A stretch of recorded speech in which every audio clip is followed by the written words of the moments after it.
Buenas tardes, vamos a empezar con esta tercera parte de circuitos eléctricos. Entonces vamos a introducir algunos conceptos, vamos a introducir algunas formulitas que nos ayuden para hacer las actividades que tenemos pendientes esta semana, ¿vale? Vamos a empezar hablando de dos conceptos que nos encontramos en nuestro circuito eléctrico. Dijimos que había tres magnitudes principales, que eran la tensión, la intensidad y la resistencia.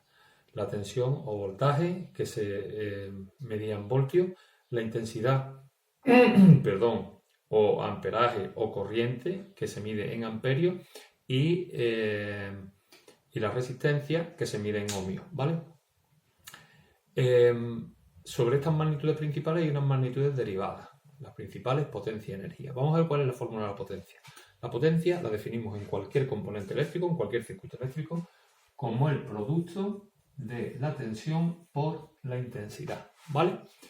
Habéis visto que he cambiado a rojo, espero que se vea un poquito mejor porque hoy, como la cámara está más alejada, no sé yo cómo se verá, pero bueno, vamos a intentarlo. Potencia, tensión por intensidad. Tensión en voltios, intensidad en amperios, potencia en vatios, ¿vale? Vatio.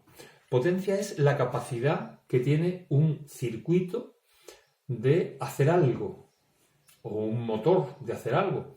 Potencia es lo fuerte que está el del gimnasio. Está cuadrado, ¿vale? Pero está cuadrado. O sea, tiene la potencia, está cuadrado. No hace nada. Cuando hace algo, ¿qué es lo que hace? Desarrolla una energía. Cuando coge las pesas y demuestra que está durante un tiempo aguantando las pesas, entonces demuestra algo. Mientras tanto, lo demás es postureo. O sea, el tío está cuadrado, todo lo que quiera, pero es potencia. Capacidad que tiene de hacer las cosas, pero no ha hecho nada, ¿vale? Es un postura. Cuando coge las pesas y empieza a sudar, entonces desarrolla una energía. ¿Cómo definimos la energía? Pues la energía está relacionada con la potencia. La energía es potencia por el tiempo. Es decir, esa capacidad que él tiene, cuanto más tiempo está haciendo pesa, mayor energía estará desarrollando. Por lo tanto, energía igual a potencia por tiempo.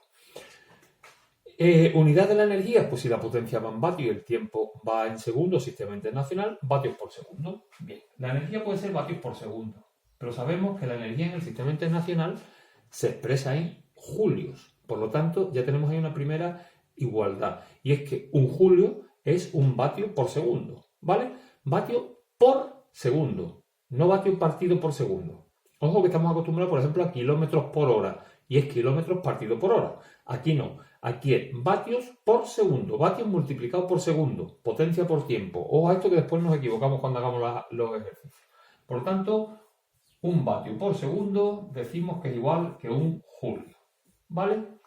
Una igualdad que en algún caso pues, nos puede venir bien recordarla.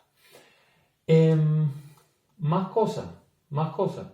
Yo creo que para empezar con nuestras actividades, más que suficiente. Tenemos la fórmula de la potencia y tenemos la fórmula de la energía.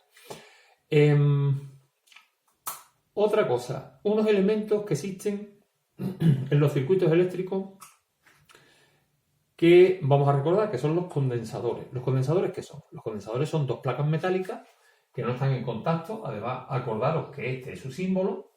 Dos placas metálicas que no están en contacto y que en medio tienen algo que las separa. Algo que las separa puede ser el aire o algo que las separa puede ser algo sólido, un elemento sólido. En cualquier caso, eso se llama dieléctrico, ¿vale? Es decir, ese elemento. En el caso del aire, pues el dieléctrico sería el aire. En el caso de otro elemento, que sea mica o que sea cualquier otro elemento, pues ese sería el dieléctrico, ¿vale? El dieléctrico es lo que hace que, como en un lado se van a acumular cargas positivas y en otro lado se van a acumular cargas negativas, pues no pase, o que pase igual que en la pila, es decir, que no pueda haber circulación interna, ¿vale? Que no pasen de arriba para abajo, de la parte positiva a la parte negativa. ¿Cómo funciona un condensador? Vamos a ver. Vamos a imaginarnos que conectamos un condensador a una fuente de alimentación, a una pila. Tenemos aquí la pila, tenemos aquí un interruptor y tenemos nuestro condensador. En principio nuestro condensador, pues, esto es un metal, es decir, aquí hay tantas cargas positivas como negativas en los dos lados y punto. Nuestro circuito está abierto. Este de aquí tiene muy pocas carguitas negativas, porque es la parte positiva. Este tiene mogollón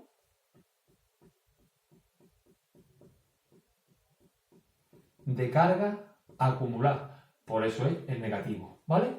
el más y el menos. Acordaros, aquí mogollón de cargas, agobiar las pobres, aquí muy poquitas cargas, muy tranquilitas ellas. Cerramos el interruptor. ¿Y qué es lo que pasa? Pues fijaros, aquí hay unos electrones y unas cargas positivas. Los electrones, las cargas positivas, electrones, cargas positivas, electrones, cargas positivas, electrones, cargas positivas. ¿Qué va a pasar en la parte de abajo? Pues en la parte de abajo, como los electrones que viven en esta parte están muy desahogaditos, están muy tranquilos, los que están aquí en la pila agobiados, ¿qué van a decir? Vamos para allá, que allí vamos a vivir más desahogaditos. Y empiezan a venirse electrones de aquí. Se vienen unos cuantos, pa. Y se siguen viniendo, pom. Y se siguen viniendo, clac. ¿Hasta cuándo? Pues hasta que los electrones que están aquí, están igual de agobiados que los de ahí. Y entonces ya dicen, oye, que movernos para nada. Con lo cual, aquí habría los mismos electrones que en el otro lado. Es decir, estaríamos al mismo potencial. ¿Vale? Ojo a esta idea. ¿Y en la parte de arriba qué pasaría? En la parte de arriba, pues que aquí hay un sitio donde los electrones están bastante tranquilitos y los electrones de aquí, que no es que estén más agobiados, pero bueno, que si se puede estar más a gustito en otro sitio con más espacio, pues me voy para allá, ¿vale? Y entonces, ¿qué es lo que hace? Pues que estos electrones se vienen para acá. Plus. ¿Y esta parte cómo se queda cargada? Pues se queda cargada positivamente. Y esta negativamente. Fijaros que nos encontramos aquí, este positivo con el polo positivo a la pila, este negativo con el polo negativo a la pila. ¿Cuándo paran de moverse los electrones? Cuando aquí hay la misma cantidad de electrones que aquí, el mismo apertujamiento.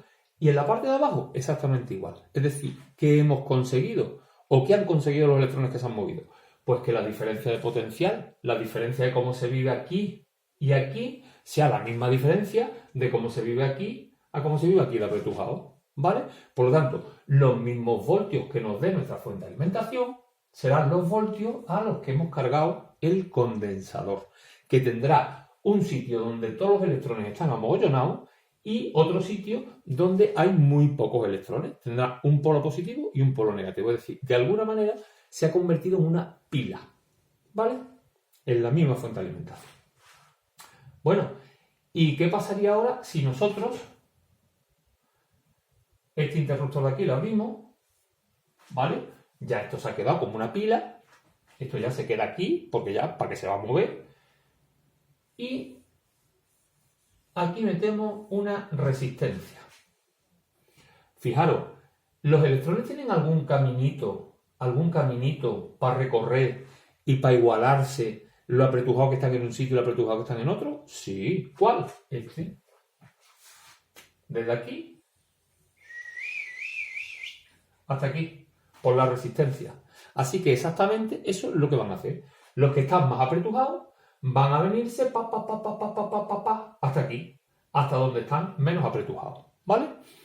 Se va a provocar una corriente eléctrica, se va a producir una intensidad, y cuando esa intensidad recorra esa resistencia, se va a producir una energía. Esa resistencia, por ejemplo, va a provocar calor, ¿vale? Es el efecto que va a tener. Cuando lo recorre una intensidad, esa resistencia provocará un calor. Y esa energía, pues será energía calorífica, se desprenderá en forma de calor. ¿Y esto qué va a ser? ¿Infinito? No. Va a ser hasta que los que están aquí apegotonados lleguen aquí, empiezan a venirse, y llegará un momento en que aquí arriba estén igual de apegotonados que ahí abajo. Y cuando estén igual de apegotonados, ¿qué es lo que pasa? Pues que los electrones dicen que para quedarse igual no se mueven, pues eso es lo que hacen. En ese momento la intensidad se cortaría, ¿vale? Es como si la pila se hubiera descargado. De hecho, este proceso se llama descarga del condensador. Y cuando coge y se convierte en una pila, cuando los electrones se reagrupan y se forma un polo positivo y un polo negativo, se llama carga del condensador, ¿vale? Bueno, pues hemos visto el símbolo del condensador, hemos visto que tiene la capacidad de acumular energía, hemos intuido un poco por qué acumula la energía o cómo se acumula, electricidad, carga, cómo se acumula esa carga, Y ahora vamos a ver la formulita, la característica del condensador. La característica del condensador se llama capacidad. Capacidad. Y capacidad, pues, hace relación a la carga que él puede asumir y dependerá del voltaje que nosotros le metamos, ¿vale? Si nosotros aquí la diferencia de potencial es más grande, pues lógicamente influirá en cómo las cargas se distribuyen, las cargas del condensador se distribuyen y en cuántas cargas se pueden apretujar, ¿vale? Bueno, pues nosotros tenemos que la carga que se puede acumular o que puede acumular un condensador depende de su capacidad, de su característica propia, de cómo está constituido, de la superficie que tienen las placas, del tipo de eléctrico que es, ¿vale? Características propias del condensador multiplicado por la tensión a la que la sometemos, a la que lo sometemos al condensador. Bien. La carga, ¿en qué va la carga? En culombrio. La capacidad, ¿en qué va? La unidad de carga se llama faradio. Un faradio, pues resulta que es una medida muy grande. Entonces, normalmente nosotros no nos vamos a encontrar con el faradio. Nos vamos a encontrar con sus submúltiplos. Los submúltiplos son milifaradio, m chiquitita, F, microfaradio, el símbolo de micro y el faradio, y los picofaradios. ¿Vale?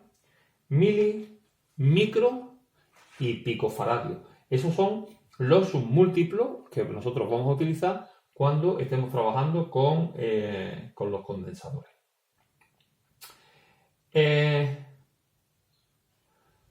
Bueno, pues en principio ya está, ¿vale? Esto es lo que nos hace falta saber de momento para los condensadores. Última cosa que nos hace falta para trabajar nuestras actividades. Pues vamos a ver qué pasa en los circuitos cuando nosotros tenemos o combinamos varias resistencias o varios condensadores. Fijaros, nosotros las resistencias las podemos poner de dos maneras. Bueno, ¿cómo es una resistencia física? Una resistencia física, os acordáis de cuando la hemos visto en el taller, ¿no? La buscáis en el libro si no y veis el dibujito. Es como un cilindrito, ¿vale? Y el cilindrito pues tiene dos extremos, ¿vale? Y os acordáis que por aquí tenía un código de colores, unas banditas de colores, y dependiendo del color, pues tenía un valor o tenía otro. Por lo tanto, tiene dos patitas. Si tiene dos patitas, los podemos conectar de dos maneras, ¿vale?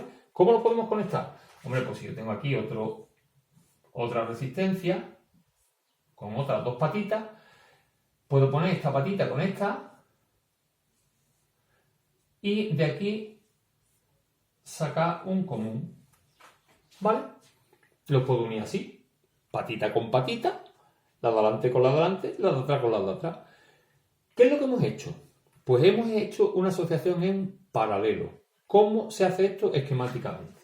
Esta sería una resistencia con sus dos patitas, esta otra con sus dos patitas, y unimos la patita con la patita y sacamos dos terminales para poderlo enganchar al circuito, ¿vale? Para meterlo en un circuito, para conectarlo a una pila o para lo que nos haga falta. ¿Cuál sería la otra forma que se nos ocurre, la más inmediata a lo mejor? Pues si tenemos una resistencia con sus dos alambritos, que son los dos terminales, con otra resistencia con sus dos alambritos, pues uno este con este y listo, y ya tengo aquí un terminal y otro terminal. Bueno, pues esa unión se llama unión en serie, uno detrás de otro, como los chorizos de Cantimpalo, un chorizo se termina otro chorizo, ¿vale? Pues como los chorizos de Cantimpalo. Igual, ¿cómo se expresa simbólicamente? Pues una resistencia, y donde termina esa, pues otra resistencia. Ya están las dos resistencias en serie, ¿vale? Bien. Vamos a la siguiente parte. Porque todo esto está muy bien, pero esto ¿para qué nos sirve a nosotros? Pues nos sirve para una cosa. Nosotros sabemos por la ley de Ohm que si en un circuito tenemos una fuente de alimentación y una resistencia, nosotros somos capaces de calcular la magnitud que nos falta. Es decir, tenemos tensión, intensidad y resistencia, y si en el circuito solo hay una resistencia, sabemos cómo se calcula. ¿Vale? Es decir, que cualquiera de vosotros en este momento, yo le digo que calcule la resistencia. ¿Cuánto vale esa resistencia? Si eso vale 12 voltios y la intensidad son 6 amperios, ¿vale? Y todo el mundo sabe calculármelo, ¿no? ¿No? ¿Vale? ¿Cuánto valdría? ¿Cuánto valdría? Vale. 2 ohmios. ¿Por qué? Pues porque hemos dicho, acordaros del famoso triangulito V y R, que no es la ley de Ohm, pero que nos recuerda a la ley de Ohm. Si en este triangulito tapamos, estamos buscando la resistencia es V partido por I. La V, 12, la I, 6, pues nos salen 2 ohmios, ¿vale? Claro, esto con una resistencia está muy bien, sin problema. Pero ¿qué pasaría si yo en vez de una resistencia tengo 2 resistencias? ¿Qué pasaría? Hombre, seguro que algún osado,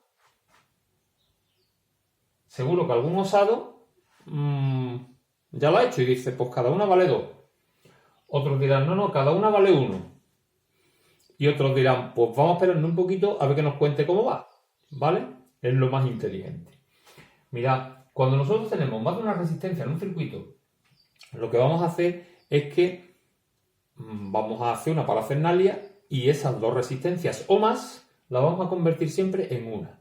Vamos a buscar un circuito equivalente. ¿Un circuito equivalente qué va a ser? Va a ser un circuito igual que este, que funciona teóricamente igual que este, pero que en vez de 2 resistencias o X resistencias, va a tener solamente una resistencia, ¿vale? Y el comportamiento va a ser el mismo. Así que ya vamos a ver cómo transformamos resistencias en serie en paralelo en su resistencia equivalente.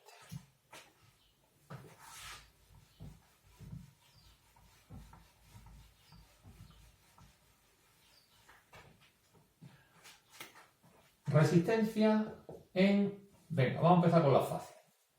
En serie. R1.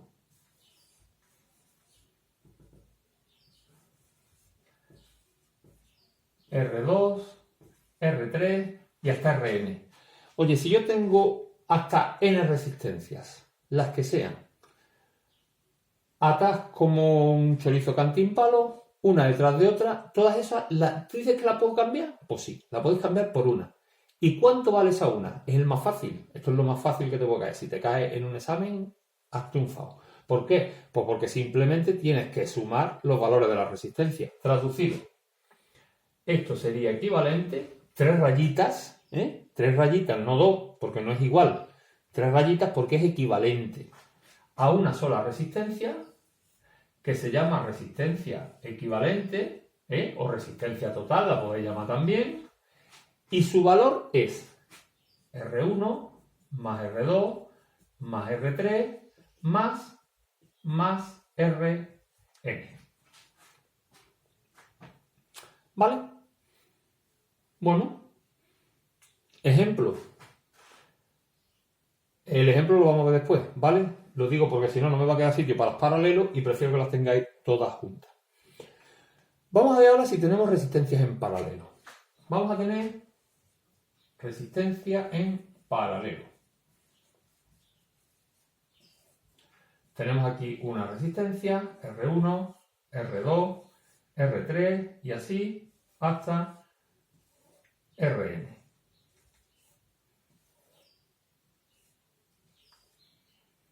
Hemos dicho que R1, R2, R3 y Rn. ¿Cuál es la resistencia equivalente a esa resistencia? Pues mirad, es una resistencia, que también se llama equivalente o resistencia total. Y el valor de este ya sí es un poquito más complicado, ¿vale? ¿Por qué? Porque su valor es 1 partido por la resistencia total, 1 partido por este valor es igual a 1 partido por R1 más 1 partido por R2 más 1 partido por R3 más 1 partido por Rn. ¿Vale? Es decir, de la inmediatez de la otra, que era un dulcecito, pues esta de aquí, que tampoco es que sea para matarnos, pero que hace falta hacer alguna operación, ¿vale? Venga, entonces vamos a ver ahora un ejemplo y vamos a ver un caso particular de resistencias en paralelo, que nos puede facilitar un poquito las cosas.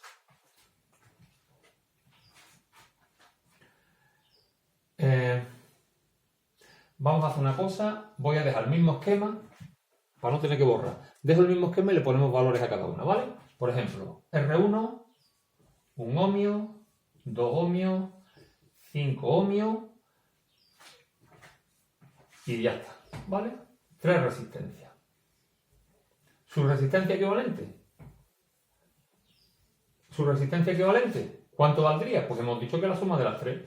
Por lo tanto, resistencia total sería 1 más 2 más 5, 8 ohmios.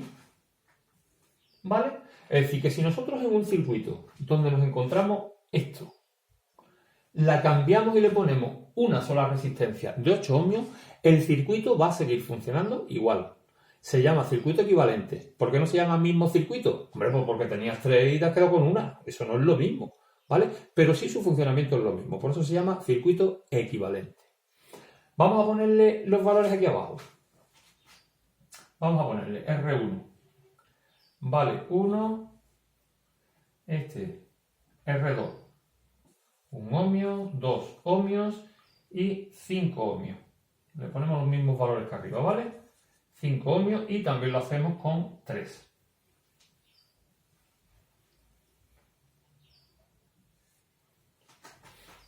Aplicamos la formulita. Y decimos 1 partido por la resistencia total, esta que nosotros vamos a cambiar por estas 3 de aquí, vale. 1 partido por R1, más 1 partido por R2, más 1 partido por R3. Con lo cual, esto será 10 entre 1, 10, entre 2, 5, ya son 15 y 2, 17 décimos. Ojo, ojo.